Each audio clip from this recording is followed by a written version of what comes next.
2, 1.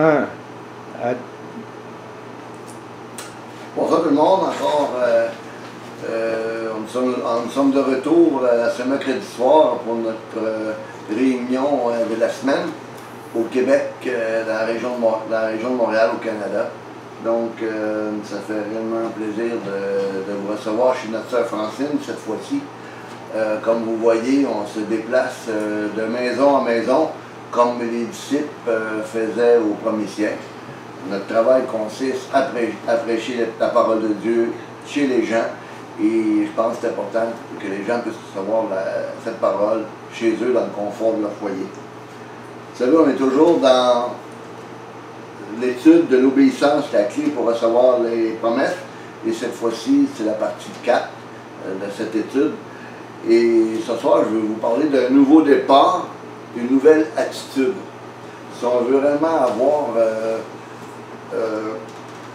les promesses de Dieu qui peuvent être effectives dans nos vies, il faut réellement qu'il se passe une nouvelle attitude, un changement réel dans nos vies, comme j'ai expliqué dans les vidéos précédentes, comme quoi de l'importance de s'approcher de Dieu à travers sa parole, de l'importance de ne pas rien que la lire, mais de la méditer, de la scruter, puis de l'appliquer dans nos vies.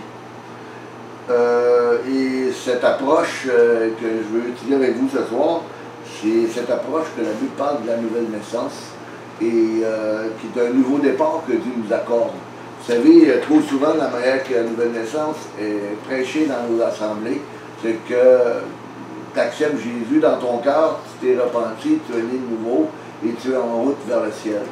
C'est pas tout à fait ce que la Bible enseigne.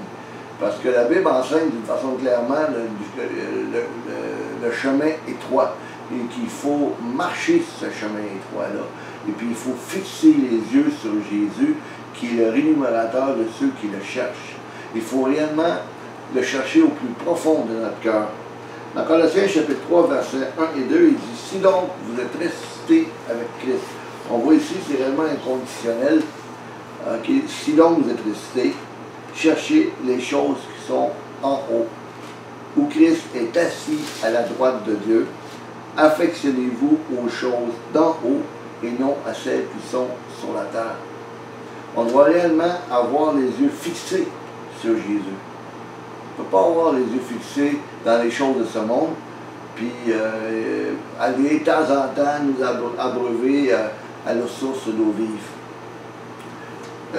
Dans l'Ancien Testament, dans l'Épître, dans Jérémie, je crois, c'est chapitre 2, Dieu avait dit à Israël, vous allez vers une source, des sources polluées. Des sources polluées de ce monde, on peut paraphraser. Vous allez chercher cette eau-là, moi qui suis la source d'eau vive, puis vous vous creusez des citernes crevassées qui ne retiennent pas l'eau. Bien souvent, les gens lisent très peu, comme je disais tantôt dans les vidéos précédentes, la parole de Dieu, et qui fait en sorte que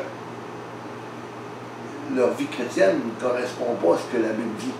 Et ils se demandent pourquoi ils n'ont pas de progrès après 10 ans, 20 ans, 30 ans de vie chrétienne.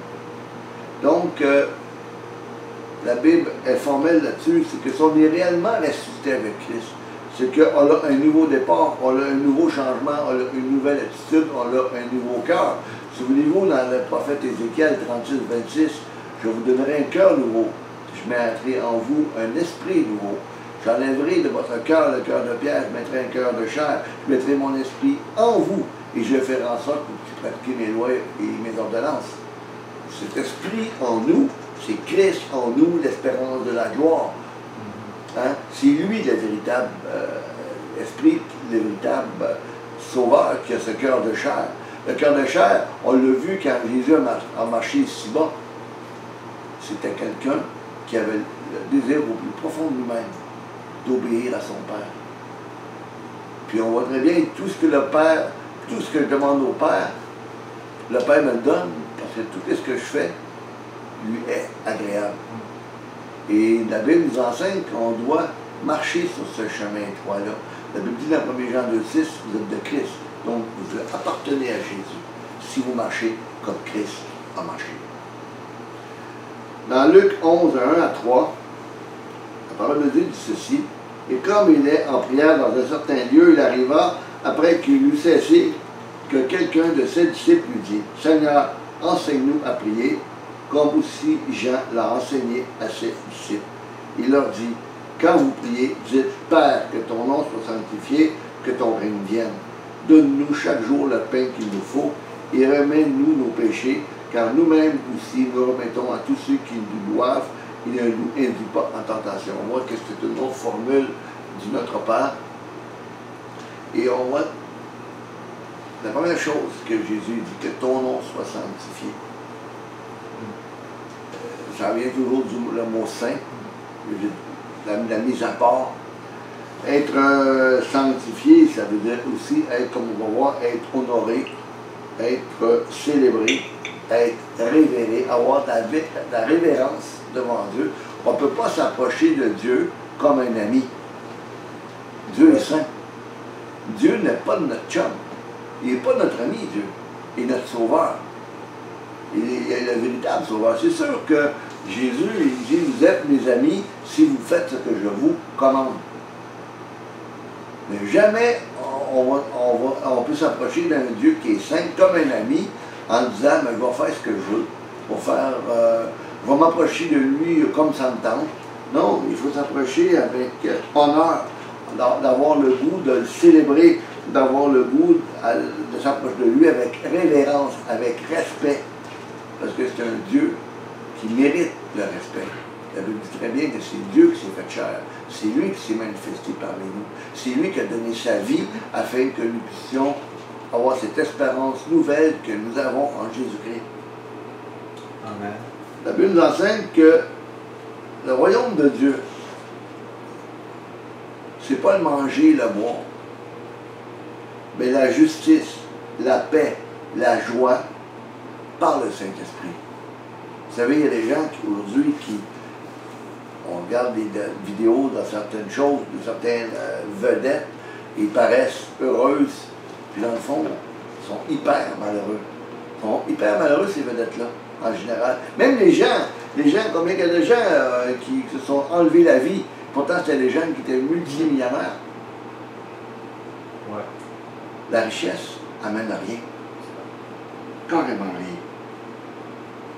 On ne doit pas s'approcher de Dieu, ok, comme je disais tantôt, n'importe comment. Parce que on doit s'approcher par le sang de Jésus. On ne doit pas s'approcher comme étant souillé. Jésus, il dit lui-même, il dit dans Marc 7,15, il n'est hors de l'homme rien qui entre en lui puisse le souiller. Mais ce qui sort de l'homme, c'est ce qu'il souille. On va voir c'est quoi ce qui sort de l'homme en rapport avec le prophète Ésaïe tantôt. On peut aller à l'église, avoir les plus belles bonnes intentions, avoir le désir d'aller au culte, d'élever son nom, de glorifier son nom, de le chanter, de le louer, etc. Mais si notre vie n'est pas en ordre, Dieu il ne va pas accepter cette offrande. Comme qu'il n'a pas accepté les offrandes de l'Ancien Testament vis-à-vis d'Israël, parce qu'Israël vivait dans le désordre, ne vivait pas selon les lois de Dieu, à un point tel qu'il y a un moment donné, ils ont été déportés à Babylone, sous le prophète Jérémie. Dieu nous appelle à vivre une vie de sainteté, et si on veut l'honorer, le célébrer, lui rendre révérence, c'est premièrement dans une vie sainte, dans une recherche de sainteté. Vous voyez quelqu'un qui dit que dans notre Père, que ton règne vienne.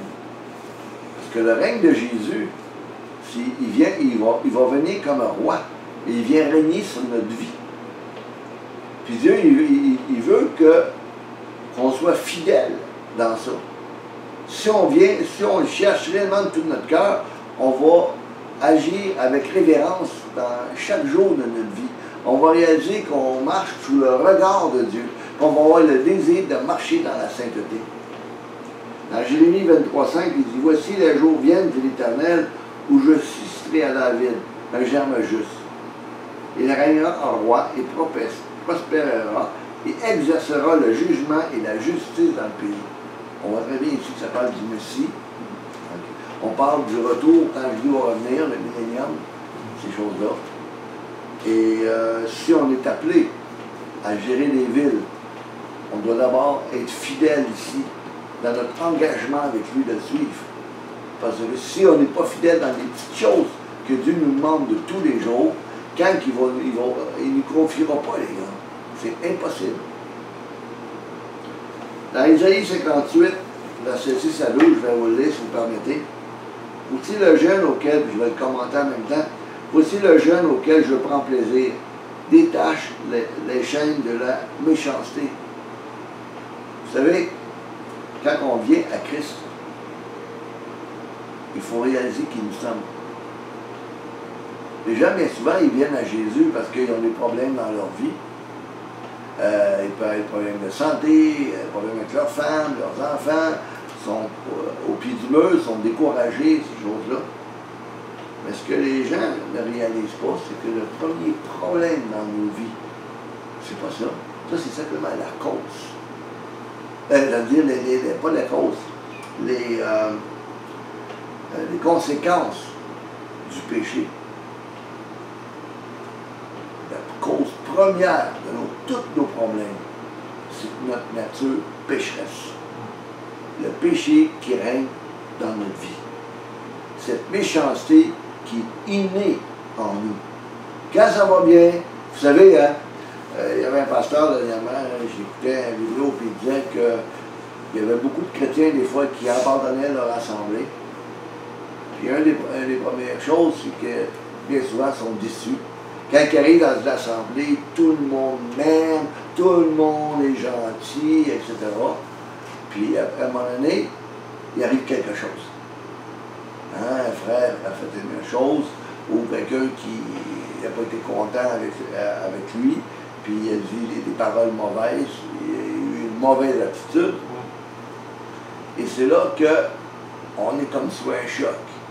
Puis comme le pasteur disait, il dit bienvenue dans la réalité de l'Église. C'est vrai. L'Église n'est pas parfaite. L'Église, le corps de Christ, est rempli d'hommes imparfaits comme moi, comme chacun d'entre nous ici dans la salle. On est tous des gens imparfaits qui essayent de se frotter ensemble. On dit à le faire, à l'Église le faire, mais on essaie de se frotter ensemble, puis parce qu'on vit bien souvent dans une promiscuité assez proche, puis on apprend à se connaître, des fois assez intimement, qui fait des fois, on se frotte. C'est l'amour qui va couvrir une multitude de fautes. Dieu, il veut nous montrer, nous faire marcher sur les traces de Jésus, de la même façon que lui nous a aimés. Amen. Hein, Jésus, il a dit à un moment donné aux apôtres, jusqu'à quand vais-je vous supporter? Jésus les aimait, mais je ne pense pas que les apôtres étaient pas des... Ils étaient des gens, des pécheurs, et c'était des gens qui n'avaient pas beaucoup d'éducation, puis on n'a rien qu'à penser à un Pierre qui était un peu fougueux, etc. Un apôtre Jean qui est devenu plus tard l'apôtre de l'amour. Mais à un moment donné, quand on regarde les évangiles, il dit Seigneur, pourquoi tu ne fais pas descendre le feu du ciel pour les consumer, lui? Hein? Ça nous rappelle un petit peu l'Église. Hein? Des fois, là, on pense parce qu'on est dans un milieu évangélique, à cause qu'on a accepté Jésus comme sauveur, tout d'un coup on devient spirituel, tout d'un coup on se sent un petit peu, hein, moi j'ai été pardonné, moi je vois quelqu'un. Mais dans le fond, là, si Jésus n'aurait pas été là, puis s'il ne serait pas mort sur la croix, là, on était foutus toute la gang. Tout le monde. Pourquoi? À cause de la méchanceté, comme dit Isaïe, qui est au fond de notre cœur. Si vous permettez, je vais prendre une gorgée. C'est pour ça que notre responsabilité, comme Isaïe dit, dénoue les liens de la servitude. Ça parle de l'esclavage. Hein? Le mot esclave en hébreu, c'est even. Okay.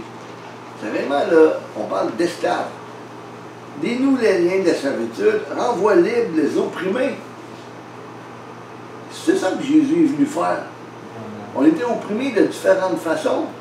Si on a des patrons qui nous traitent mal, ça ne nous donne pas droit de maltraiter nos compagnons de travail.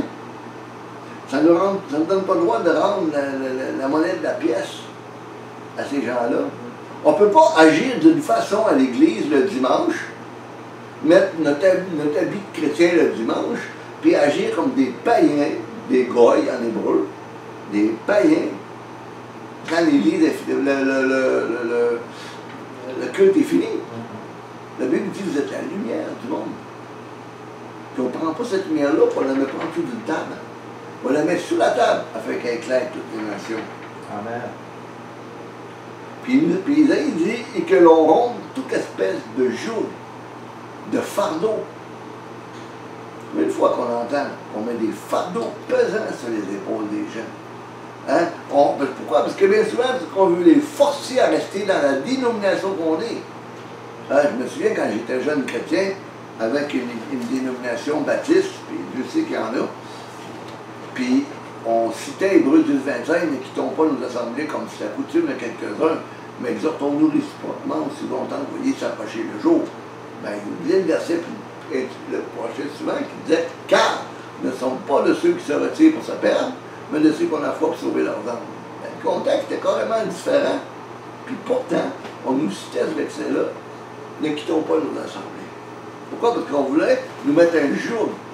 Puis pourtant, Jésus, dans Matthieu 28, il dit « Venez à moi, vous tous, qui êtes fatigués et chargés, et je vous donnerai le repos. » Le véritable repos. Un repos, mon joug est doux et léger. Pas quelque chose qui va nous écraser, qu'on va sortir de là abattu, puis qu'on va écouter une prédication d'un pasteur ou d'un diacre ou peu importe, puis qu'on va sortir de l'assemblée, puis on va être découragé et abattu. Hein? Pour nous tenir sur le joug de la loi. C'est pour ça que la Bible dit, partage ton pain avec celui qui a faim, et fait entrer dans ta maison les malheureux sans asile. Ça fait penser à notre, vous voyez ici, la religion pure et sans tache devant Dieu notre Père, consiste à visiter les orphelins et les veuves dans leur affliction et à se préserver des souillures du monde. C'est ça que la Bible nous appelle. Ça, c'est la véritable religion qu'on la retrouve dans le prophète Ésaïe. Dieu ne change pas. Il est le même hier, aujourd'hui et éternellement. Il dit, tu vois un homme nu, couvre-le. Et ne te détourne pas de ton semblable. Comment que le monde irait pas mal mieux si on prenait soin des autres? Comment si on verrait notre voisin qui est en train de crever de faim et on prendrait soin de lui. Je me rappelle, moi et mon épouse, quand on était officier de l'armée de salut, on était officier de l'armée de salut pendant 10 ans. Et on a travaillé auprès des démunis, etc. Des gens qui avaient divers problèmes. Et à l'époque, quand j'étais en théologie, on avait fait un exercice. Et pourtant, ça ne devrait pas être un exercice, c'est ce que je vais vous dire là. Ça devrait être vraiment normal, la norme de tous les jours. Je me souviens très bien, on était en pleine tempête de neige. On restait dans le bout de Côte-des-Neiges, effectivement. Puis, on savait que notre voisin, lui, il s'était cassé une jambe, puis c'était un mathématicien, puis il ne pouvait pas pelleter, puis il n'avait de la neige. Puis mon épouse est arrivée à me dire, elle dit, écoute, elle dit, va pelleter son terrain de stationnement. Elle dit, moi, je vais pelleter le tien. C'est correct. Puis on n'avait pas beaucoup de relations avec lui, on se voyait, on se disait bonjour, etc., mais pas plus que ça. Donc je me suis mis à péter son stationnement. Puis il s'est rendu compte de ça quand j'étais en train de terminer son balcon, de gratter son balcon, et il était quasiment terminé. On vous dire une chose, si vous auriez vu le visage de cet homme avec ses deux béquilles, la bouche comme pendue, pas de mots, qu'est-ce que ça peut faire? Le bien, même à nous, là, quand tu as fait quelque chose, puis tu sais que tu as fait une bonne chose, la joie que ça donne d'avoir été aider quelqu'un qui t'est mal pris, puis voir la reconnaissance dans le visage de cette personne-là. Si on faisait ça autour de nous, si on prenait conscience de ce qui se passe autour de nous, de nos voisins, de nos amis, des connaissances, le monde autour de nous changerait. C'est ça que tu parles. La religion, là, comme, je pense que c'était Lénine, les communistes disent que c'était l'opium du peuple. C'est vrai dans un certain sens. La religion, pour la religion, là, ça ne change rien. Le christianisme, c'est pas une religion. Vraiment, quand on parle de christianisme, que ce soit les évangéliques, les baptistes, les orthodoxes, la même et tout, Jésus, quand il est mort sur la croix, il était juif. C'était pas un protestant, c'était pas un évangélique, c'était pas un catholique, c'était rien. Il était juif. Il était venu mourir pour le monde entier. C'est ça le but. Il était venu mourir afin de nous donner la vie. Et la véritable vie, c'est de sortir de notre mutisme, de sortir de notre inconfort, de sortir de notre malaise d'aller dans les autres, parce qu'avec les années, on est devenu méfiant. C'est ça notre problème. C'est ça notre difficulté. Je me rappelle, il y a un de mes amis, il est décédé, ça fait longtemps, il est décédé en 89. Puis c'est un m'a acheté ça de moi pour l'amener à l'époque à l'Évangile. Il venait de l'arrière-plan, témoin de Jéhovah à l'époque. Et lui, il me contait, s'il serait vivant aujourd'hui, il avait 80 quelques années. Et il me parlait de ça, il dit, quand j'étais jeune, et tout le monde se connaissait. Tout le monde se parlait. Il dit, on allait jouer à pétanque. Il dit, au parc. Il dit, on allait jouer au fer. Okay? Les voisins, on se rencontrait entre nous. Okay? Puis tout le monde se parlait. Il dit, quand la télévision est rentrée, il dit, il me disait ça à l'époque, quand la télévision est rentrée dans nos maisons, toutes les portes se sont fermées. Pourquoi? Parce qu'on a commencé à avoir peur. Il y avait une nouvelle qu'on ne voyait pas avant. Il y avait quelque chose qui se passait, là, c'était live, quasiment, là, on voyait des scènes de meurtre ou des scènes de violence, puis les gens ont commencé à avoir peur, puis ont commencé à fermer leurs portes, puis ont commencé à plus se parler. Okay. Ça ne veut pas dire que la télévision, c'est un mal en soi. La télévision, c'est une boîte vide. Okay. Ça dépend de ce qu'on met dedans, ça dépend de ce qu'on écoute, ça dépend d'un paquet de choses. On pourrait parler d'Internet, on pourrait parler d'un paquet de choses. Mais Dieu nous appelle à un nouveau départ, à un changement qu'on appelle de paradigme, un changement de mentalité, un changement, un revirement total pour afin qu'on puisse voir les gens comment Dieu nous voit. Puis comment Dieu nous voit? Il nous voit libres. Il nous voit comme des êtres humains sortis de l'esclavage de Satan. C'est comme ça qu'il nous voit. Il est venu chercher pour nous libérer de cet esclavage qui nous liait captifs, puis qui nous empêche d'être productifs, puis qui nous empêche d'être heureux, puis il nous empêche d'être des dispensateurs de joie, de paix, puis d'amour autour de nous. C'est pour ça que, c'est pas rien que le prophète Isaïe dit, si tu vois un homme nu, couvre-le. Il ne te détourne pas de ton semblable. Il dit alors, qui est la conséquence que si tu couvres quelqu'un, si tu ne te détournes pas, si tu lui donnes son pain, il dit alors, ta lumière pointera comme l'aurore et ta guérison germera promptement. Pourquoi? Parce que bien souvent les problèmes, qu'on appelle psychosomatiques, psychologie, somatique, soma en grec, qui veut dire corps, donc des problèmes bien souvent psychologiques reliés aux maladies physiques, c'est à cause qu'on est centré sur nous. On est centré sur nous. Bobo. Puis la Bible veut réellement qu'on parvienne à s'ouvrir sur un monde nouveau, à regarder les gens autour de nous d'une façon nouvelle, afin qu'on puisse parvenir à être du dispensateur de paix. Et c'est là qu'il dit que ta guérison germera promptement. Vous savez, si on a un bobo, on a une plaie, puis si on se met à la gratter, il y a une grosse chance que l'infection va arriver. Puis même si on la gratte, elle ne guérira jamais. Moi, je sais de quoi je parle un petit peu. Avant ma conversion, j'ai été dépressif pendant 8 ans. J'étais suicidaire. C'est comme ça que je suis venu à l'Évangile. J'avais besoin de Jésus. J'ai réalisé qui j'étais. Ça n'allait pas bien dans ma vie, mais je ne réalisais pas que j'étais égocentrique. Je ne réalisais pas que je souffrais de nombrilisme. Quelqu'un qui bien souvent, puis je ne veux pas être méchant vis-à-vis de ceux qui ont des problèmes de dépression, parce que bien souvent, on ne s'ouvre pas vers les autres. On est concentré sur notre moi, puis on vient à faire de l'apitoiement. Okay? Puis si on s'ouvrirait vers les autres, puis on verrait que d'autres personnes ont plus de problèmes que nous, okay? Puis qu'on a l'opportunité de leur rendre visite, ou aller les voir, leur tendre la main, il y a bien des façons d'aider les gens. Hein?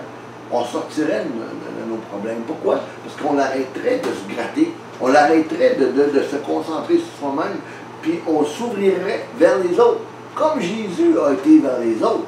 Il se promenait d'un bois à l'autre de Galilée, etc., puis il allait voir les malheureux. Il ne restait pas caché. Il ne se disait pas, moi, je vais aller prêcher dans la synagogue. Si vous voulez me voir prêcher, hein, vous allez venir me voir le samedi, là, puis moi, je vais prêcher une fois par mois, là, puis vous allez entendre qui je suis. Non, non, il allait directement voir les gens dans leur maison. Hein. Il allait voir les gens qui étaient malheureux. Hein. Il y avait un monsieur à un moment donné qui est arrivé et qui a dit, « Hey Seigneur, ma fille, elle est morte. Viens la voir, puis autrement dit, fais quelque chose, c'est mon seul enfant. » Et quand Jésus il est arrivé, il a dit quoi? Il dit Tabitha Koumi. C'est en araméen. Jeune fille, lève-toi. Elle s'est levée. Imaginez-vous la grâce là, des parents. Et leur fille qui sort de la mort. Elle était morte, ça faisait quelques minutes. Jésus dit Tabitha Koumi, lève-toi. Vous savez, il y a quelques années, presque 20 ans, je me souviens très bien, j'avais été dans une réunion d'église, c'était avec des Haïtiens, et il y avait la fille du pasteur, elle avait eu des gros problèmes, elle avait eu du voodoo sur elle, et je sais qu'il y a des gens, je vais prendre une gorgée, je sais qu'il y a des gens qui ne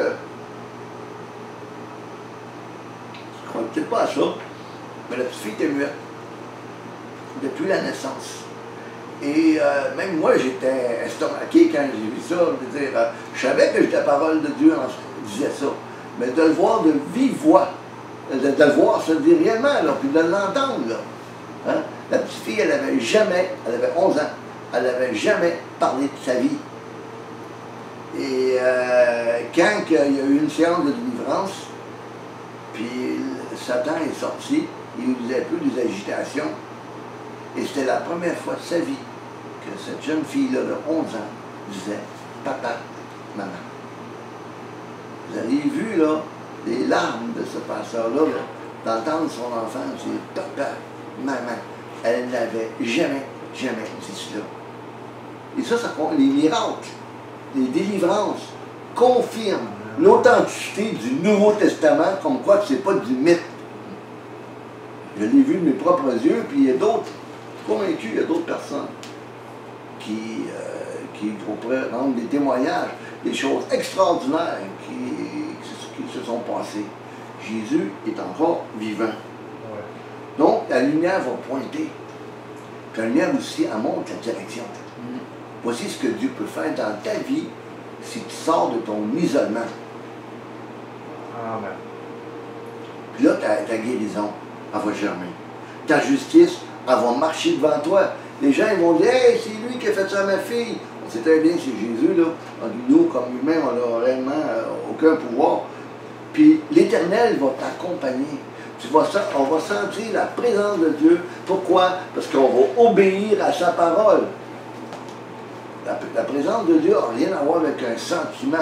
Le sentiment il vient de l'âme, d'un état d'âme qui est relié à la chair. Mais on peut avoir plein de sentiments. Mais par contre, si on n'oublie pas, s'il n'y a rien qui se passe, il n'y aura pas de changement dans nos vies. Il ne passera pas une lumière autour de nous. Puis les promesses de Dieu qui sont effectives pour chaque croyant ne pourront pas s'accomplir parce qu'on n'oublie pas sa parole. On va terminer pour cette section. On va revenir un peu plus tard tantôt.